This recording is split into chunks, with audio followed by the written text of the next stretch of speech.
तो दर्शक बंधु जहाँकि बीजेडी सरकार क्षमतार जीवा परे आउ बीजेपी सरकार क्षमता को आसीबा परे एतिकी योजना आरंभ कले जहाँकि मोहन सरकार विधानसभा देइसंती सूचना। राज्य रे पूर्व बीजेडी सरकार द्वारा काम होइथिबा योजना गुड़िक बंद न करी ओडिशा सरकार आउ 9टी योजना नूतन उन्मोचन करिसंती जहाँकि मुख्यमंत्री मोहन चरण माझी गुरुवार दिन विधानसभा यह कहिसंती।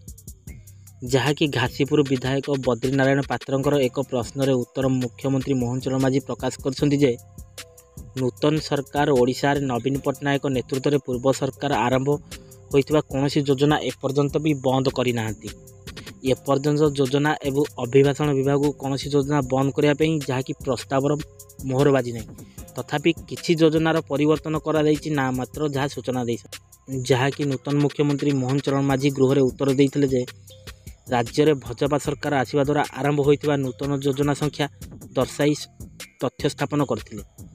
तो दर्शक बंधु आज आम यही तथ्य अनुसार जहाँकि आम नूतन मुख्यमंत्री मोहन चरण माझी नेतृत्व में जो 9टी योजना आरंभ कराई यार संपूर्ण डिटेल्स इनफॉरमेशन मुझे गोटे पर गोटे आपण मानक कहीदेवी। तो ता पूर्व आपण मानक अनुरोध दयाकोरी भिडियोटी को शेष पर्यंत देखूँ।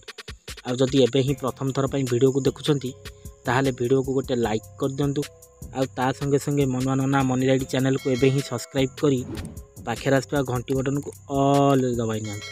हेलो फ्रेंड्स नमस्कार जय जगन्नाथ मो मन आपण मानक स्वागत करुच्ची आज आउ एक नुआ दमदार भिडियो रे।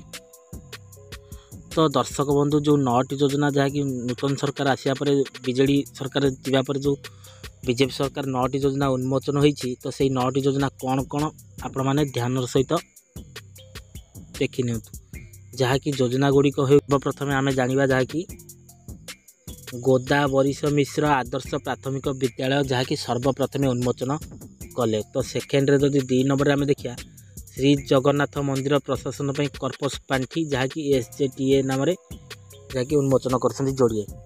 तो 3 नंबरटा हूँ जहाँकि समृद्ध योजना बोली गोटे उन्मोचन होती किंतु 4 नंबरटा हूँ सबुठ इम्पोर्टाट योजना जहाँकि सुभद्रा योजना एपर्यंत जहाँकि कोटिए लोक को खाता को गलानी 5,000 टଙ୍କା लेखा जहाँकि सुभद्रा योजना टंका एपर्यंत गलानी। यहाँ हूँ सबुठ इम्पोर्टाट जहाँकि बीजेपी सरकार मेन पॉइंट प्रभाती परिडा जहाँ उन्मोचन करते जहाँकि सुभद्रा योजना घरे घरे सुभद्रा। तो 5 नंबर रे जदि आमे देखिया जहाँकि मेधावी सिंह हाट अर्थ खर्च योजना जहाँकि जो मानकर मेधावी पिला पाठ पढ़िबे तांको पई अर्थर जहाँकि जोगाई देवे सरकार।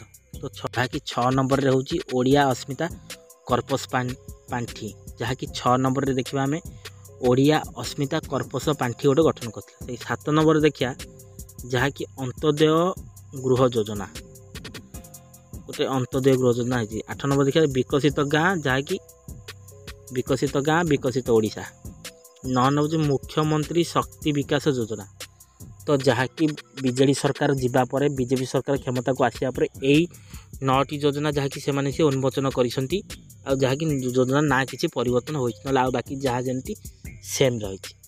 तो दर्शक बंधु आज भिडियोटी आपण केमती लगे मतामत दिंतु जहाँकि योजना चेंज करवाटा ठीक ना योजनार ना सामान रखी खाली योजना को प्यूरिफाई कराटा ठीक ना खाली रंग मारिकी योजना चेंज करदे सब बदली जीव किंतु जहाँकि पूर्व सरकार जो योजना करते तुम से योजना को चलई था तो ठीक होता है। मतामत आपणकर आ जदि भिडियोटी भल लगी सांग मान सहित शेयर कर दो सांग मैंने जानीपारे जहाँकि बीजेडी सरकार जीवा पर बीजेपी सरकार क्षमता को आसिया पर जहाँकि यही 9टी योजना उन्मोचन होती। आ जदि भिडियोटी भल लगी एवं भिडियो गोटे लाइक कर दिंतु ता संगे संगे मनोरंजन मनी लाइट चैनल को एवं ही सब्सक्राइब करी पाखे आसुवा घंटी बटन ऑल दबानी। तो दर्शक बंधु आशा करुच्ची आज भिडियोटी आपको फुलफिल हो। तो पुणी देखा नेक्स्ट एक एपिसोड पुणी एक नुआ अध्याय को नहीं से मत विदाय दिंतु। रहुची नमस्कार टेक केयर बाय बाय जय जगन्नाथ।